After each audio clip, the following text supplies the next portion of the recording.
वंदे मातरम भैया बहनों। आज हम कक्षा 10th में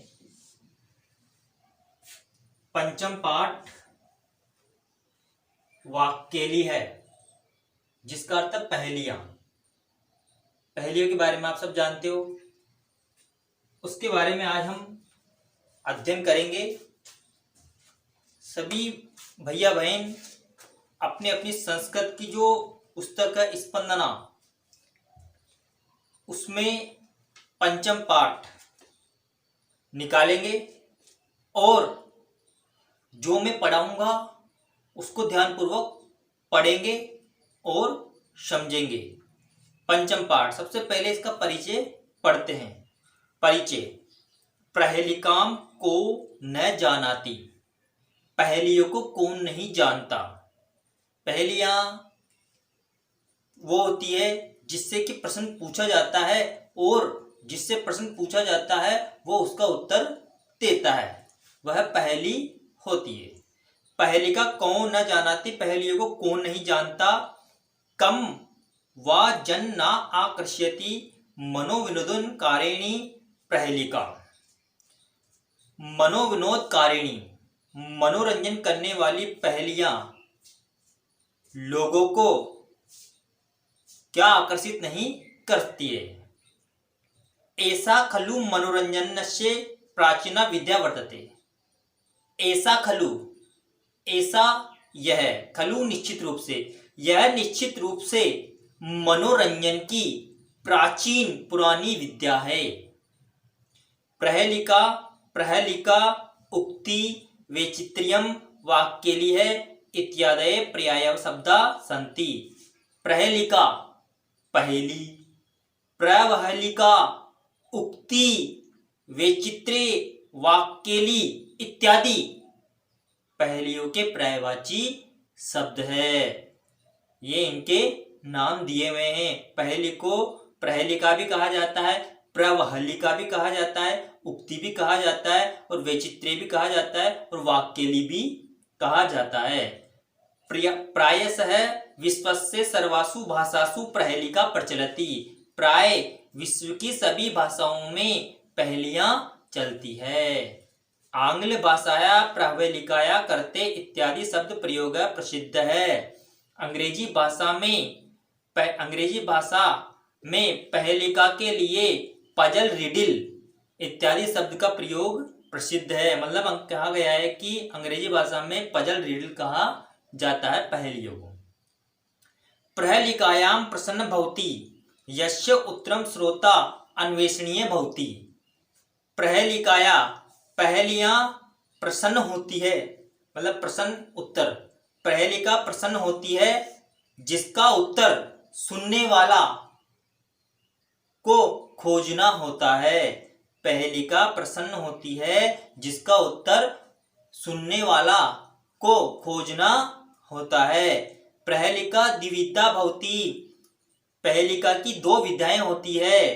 पहेलिका की अर्थात पहेलियों की दो विधाएं होती है। स्वपदो उत्तर प्रहेलिका, स्वपदो उत्तर प्रहेलिका, अपना ही पद का उत्तर, अपने ही पद का उत्तर, जिसमें अपने ही पद का उत्तर हो, वह एक पहेली हो गई।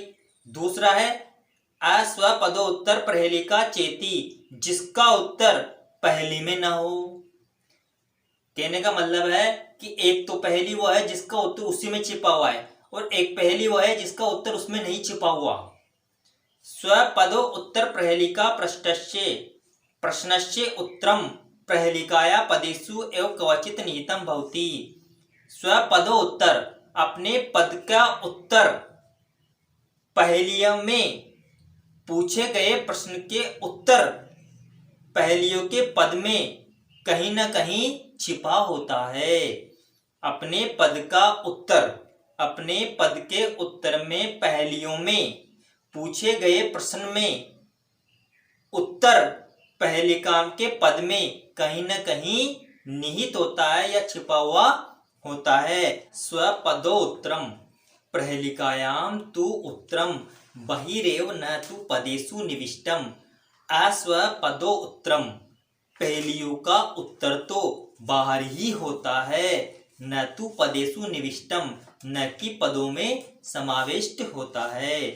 प्रहेलिकासु या चमत्कृति दृश्यते सा कदाचित् श्लेष यमका अद्य अलंकार माध्यमेन, कदाचित् च संधि समास आदि माध्यमेन उत्पाद्यते। पहेलियों में जो चमत्कार देखा जाता है, पहेलियों में जो चमत्कार देखा जाता है, सा कदाचित वह कभी, श्लेष यमक आदि अलंकार के माध्यम से, कदाचित च संधि और कभी संधि समास के माध्यम से उत्पन्न होता है। प्रहेलिका है न केवल मनोविनोद कारिका अपितु बौद्धिक व्यायाम साधिका संति। पहेलियां न केवल मनोरंजन करने वाली है अपितु बल्कि बौद्धिक व्यायाम की भी साधिका है, अर्थात युक्ति है। यम शाब्दिक क्रीड़ा अपि बौद्धिक क्रीड़ा चापि विद्यते, यह शाब्दिक क्रीड़ा शब्दों के खेलने वाली भी है और बौद्धिक बुद्धि का विकास करने वाली भी है। संस्कृत कविये प्रहेलिका परंपरा सर्वाधिवंत है। संस्कृत कवियों की पहेलियों की परंपरा, संस्कृत कवियों ने पहली परंपरा को बढ़ावा दिया है। संवर्धयंत है, बढ़ावा दिया है। संस्कृत कवियों ने पहली परंपरा को बढ़ावा दिया है। अस्मिन् पाठे काश्चन प्रसिद्धा, इस पाठ में कुछ प्रसिद्ध पहेलिकाएं विविधेभ्य ग्रंथेभ्य समाकृत्य प्रस्तुत्यन्ते, इस पाठ में कुछ प्रसिद्ध पहेलियां विभिन्न प्रकार के ग्रंथों से ली गई है, अर्थात प्रस्तुत की गई है, ग्रंथों से लेकर प्रस्तुत की गई है। आगम्यता आइए, पठियताम पढ़े, आस्वादताम और आनंद ले। ये तो था इस पाठ का परिचय। अब पाठ में कुछ पहेलियां दी गई है श्लोकों के रूप में, हम उनके उत्तर खोजेंगे और उनके श्लोकों के अर्थ समझेंगे और आपको समझने के बाद उनको उत्तर पुस्तिका में भी करना है और इसका अध्ययन भी करना है। तो पहला श्लोक लेते हैं। कस्तूरी जायते कस्मात् को हंति करिणाम कुलम, किम कुर्यात् कात्रो युद्धे मृगात् सिंह पलायते। अब पहली वाली जो पहली दे रखी है उसमें नीचे वाली पंक्ति में दे रखा है मृगात् सिंह पलायते। यहाँ पे तीन शब्द दे गए। मृगात् का अर्थ था हिरण, सिंह यानी शेर, पलायते यानी भाग जाते हैं। तो इस पहेली में इसमें ऊपर आया था कि कई पहेलियों में उनके उत्तर उनमें ही छिपे होते हैं। तो सबसे पहले शुरू से लेते हैं इसका अर्थ। कस्तूरी जायते कस्मात्, तो सबसे पहला प्रश्न बनेगा यहाँ पे कस्तूरी जायते कस्मात्, कस्तूरी किससे उत्पन्न होती है।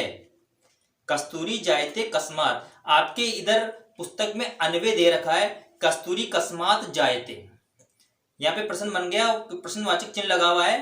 अन्वय में देखिए कस्तूरी कस्मात् जायते, कस्तूरी किससे उत्पन्न होती है, तो इसका उत्तर बनेगा मृगात्, हिरण से। कस्तूरी जायते कस्मात्, कस्तूरी किससे उत्पन्न होती है। को हंति करिणा कुलम, करिणा कुलम, करिणा का अर्थ है हाथियों के, कुलम यानी परिवार को, हंति यानी मारता है। हाथियों के परिवार को कौन मारता है, हाथियों के वंश को कौन मारता है। किम कुर्यात् कात्रो युद्धे, युद्ध में डरपोक मनुष्य या कायर इंसान क्या करते हैं, युद्ध में कायर इंसान क्या करते हैं। तो पहले का उत्तर बनेगा यहाँ पे कस्तूरी जायते कस्मात् मृगात्, कस्तूरी हिरण से उत्पन्न होती है। को हंति करिणा कुलम, हाथियों के परिवार को सिंह शेर मार देता है। किम कुर्यात् कात्रो युद्ध है, डरपोक जो इंसान है वो युद्ध में क्या करते हैं, पलायते भाग जाते हैं। कहने का मतलब है कि जो कस्तूरी होती है वो हिरण की नाभि से उत्पन्न होती है। जो हाथियों का वंश है उसे सिंह उनके वंश को मारता है, और जो डरपोक इंसान है जो युद्ध में आधे युद्ध को छोड़कर युद्ध में घूमने से वह चला आता है, भाग जाता है, वह क्या होता है? कायर पुरुष होता है। अर्थात युद्ध में से भाग जाने वाला पुरुष को क्या कहा जाता है? कायर पुरुष कहा जाता है। इसलिए कहा गया है कि कायर युद्ध में क्या करते हैं? भाग जाते हैं। ये तो था पहली का अर्थ और उसमें छिपे हुए उनमें छिपे हुए उत्तर भी यही इस श्लोक में दिए हुए हैं। अब दूसरे वाले श्लोक का अर्थ देखते हैं। दूसरा श्लोक है भोजनान्ते च किम पेयम जयंत कश्ये वे सुतः कथम विष्णु पदम प्रोक्तम तक्रम शक्रस्य दुर्लभम। भोजनान्ते च किम पेयम, भोजन के अंत में क्या पीना चाहिए? प्रश्न बना है ये, पहले का जो प्रश्न बना है पहला कि भोजन के अंत में क्या पीना चाहिए। नीचे इसी में भी, इस पहली में भी उत्तर छिपे हुए हैं, देखते हैं आगे। जयंत कश्ये वे सुतः, जयंत किसका पुत्र है? सुत यानी पुत्र, जयंत नाम है ये, जयंत किसका पुत्र है?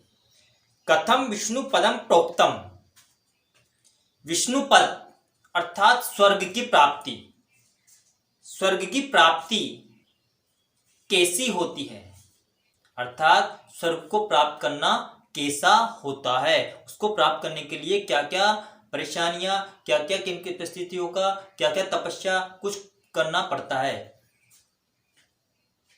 तक्रम शक्रस्य दुर्लभम, तक्रम का अर्थ है छाछ, शक्रस्य इंद्र, दुर्लभम कठिनता से प्राप्त होने वाला या मुश्किल से प्राप्त होने वाला। तो शुरू से एक बार और देखते हैं। भोजनान्ते च किम पेयम, वैसे अन्वय में भी देख सकते हो आप दूसरा वाला, भोजनान्ते च किम पेयम, भोजन के अंत में क्या पीना चाहिए? तक्रम छाछ। प्रश्न बना है भोजनान्ते च किम पेयम, भोजन के अंत में क्या पीना चाहिए? छाछ। जयंत कश्ये वे सुतः, जयंत किसका पुत्र है? शक्रस्य इंद्र का। जयंत किसका पुत्र है? इंद्र का।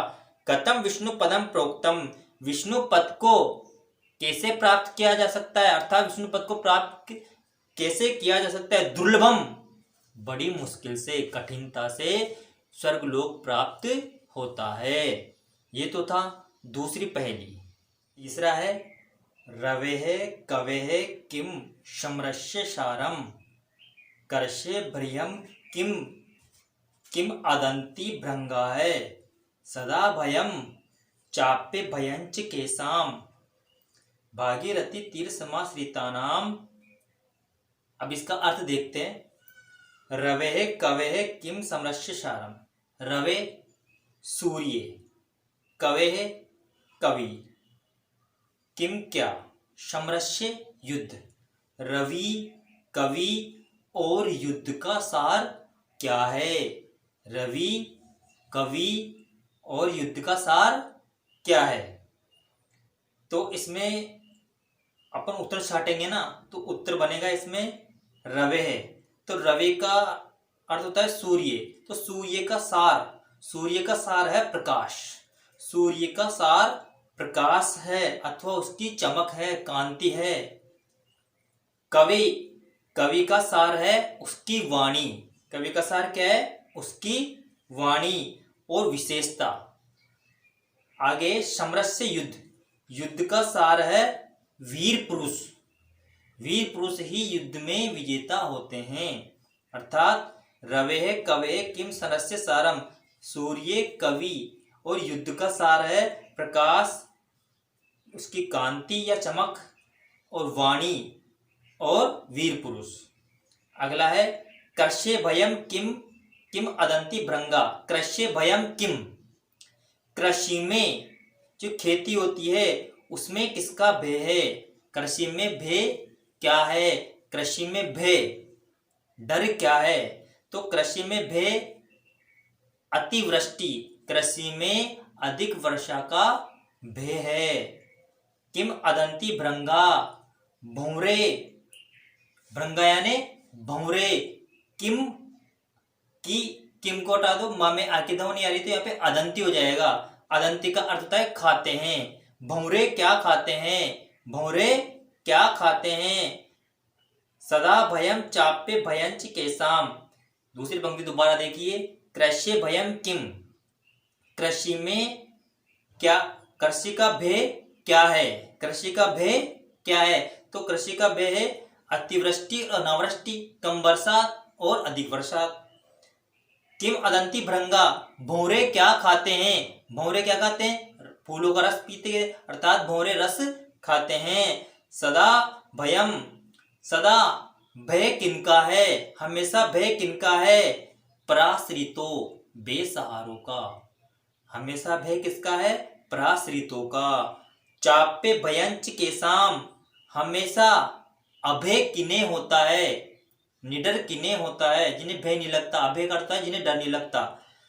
चाप्य भयंच के साम, हमेशा अभय किन्हें होता है, भागीरथी तीर समाश्रिता नाम, जो गंगा किनारे आश्रय सहारा लेने वाले होते हैं। भागीरथी तीर समाश्रिता नाम, इसका अर्थ है जो गंगा किनारे आश्रय लेने वाले होते हैं वह क्या होते हैं, अभय होते हैं, निडर होते हैं।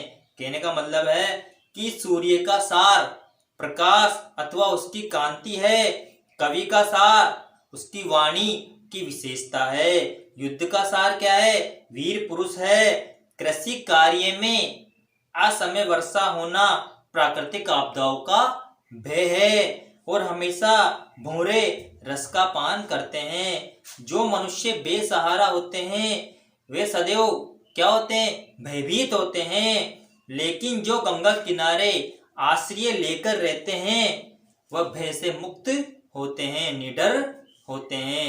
ये तो था तीसरे वाली पहली का अर्थ। अब चौथे वाली पहली है, सीमंती नीसु, सीमंती नीसु का शांता, राजा को भूत गुणोत्तम है, विद्वेदिभी का सदा वंदा, अत्रे वोक्तम न बुध्यते। सीमंती निशु का शांता, औरतों में शांत कौन है, शांत स्वभाव वाली कौन है, औरतों में शांत स्वभाव वाली कौन है, राजा को भूत गुणोत्तम, राजाओं में अर्थात गुणों से उत्तम, गुणों से श्रेष्ठ राजा कौन है। विद्वेदित का सदा वंदा, विद्वानों में हमेशा वंदनीय कौन है, अत्रे वोक्तम न बुध्यते, यहाँ श्लोक में जाना नहीं जा सकता, यहाँ श्लोकों में जाना नहीं जा सकता। इसका उत्तर खोजने के लिए प्रथम पद का पहला शब्द और श्लोक का जो आखिरी शब्द है पंक्ति का, उसमें आपको दोनों को मिलाकर इसके उत्तर छांटने हैं। तो देखिए पहला, सीमंत नीसु का शांता, औरतों में शांत कौन है, तो पहले दे रखा है सी और लास्ट में दे रखा है शांता ता, तो सी और ता, तो औरतों में शांत स्वभाव वाली कौन है, सीता। राजा को भूत गुणोत्तम है, गुणों में उत्तम राजा कौन है, रा, राजा में रा है और गुणों उत्तम है मैं, तो राम है, गुणों में उत्तम राजा कौन हो गया, राम है। विद्वाधि का सदा वंदा, विद्वानों में सदा वंदनीय कौन है, वी और आखिरी में दे रखा है वंधा धा, विद्वानों में वंदनीय हमेशा विद्या है। अर्थात इन श्लोकों की जो पंक्तियां हैं इनका पहला शब्द पहला अक्षर और लास्ट का जो अक्षर है उसमें इनके उत्तर छिपे हुए हैं। तो एक बार पुनः देखेंगे चौथे वाले श्लोक को, सीमंत निशु का शांता, औरतों में शांत कौन है, सीता। राजा को भूत गुणोत्तम, गुणों में उत्तम राजा कौन है, राम है। विद्वत्ति का सदा वंदा, विद्वानों में सदा वंदनीय कौन है, विद्या। अत्रे वोक्ता न बुध्यते, यहाँ श्लोक में नहीं जाना जा सकता। अब पांचवी श्लोक जो पांचवा पहली है उसका अर्थ करेंगे। पांचवी पहली है पानीयम पातुम इच्छामि है, त्वतः कमल लोचन यदि दास्यसि नेच्छामि न दास्यसि पिबा मह्यम। पानीय पातुम इच्छामि त्वत कमल लोचनम, त्वत हस्तात कमल लोचनम। कमल लोचनम का अर्थ है कमल जैसे नेत्रों वाली, हे कमल जैसे नेत्रों वाली, त्वत हस्तात् मतलब त्वत है तुम्हारे हाथों से, हे कमल जैसे नेत्रों वाली। इसकी शुरुआत होगी पहली की यहाँ से, त्वत कमल लोचनम, कमल लोचनम, कमल जैसे नेत्रों वाली, हे कमल जैसे नेत्रों वाली, मैं तुम्हारे हाथों से पानीयम पातुम इच्छामि, पानीयम पातुम इच्छामि, पानी पीना चाहता हूँ। हे कमल जैसे नेत्रों वाली, मैं तुम्हारे हाथों से पानी पीना चाहता हूँ। यदि दास्यसि नेच्छामि, यदि दास्यसि नेच्छामि, यदि आप दोगी तो नहीं चाहता हूँ, यदि आप मुझे दोगी ना तो नहीं चाहता हूँ। न दास्यसि पिबामह्यम, दूसरी पंक्ति को दोबारा देखो, यदि दास्यसि नेच्छामि, यदि आप दोगी तो नहीं चाहता हूँ। न दास्यसि पिबामह्यम, नहीं दोगी तो मैं पीऊंगा, नहीं दोगी तो मैं पीऊंगा।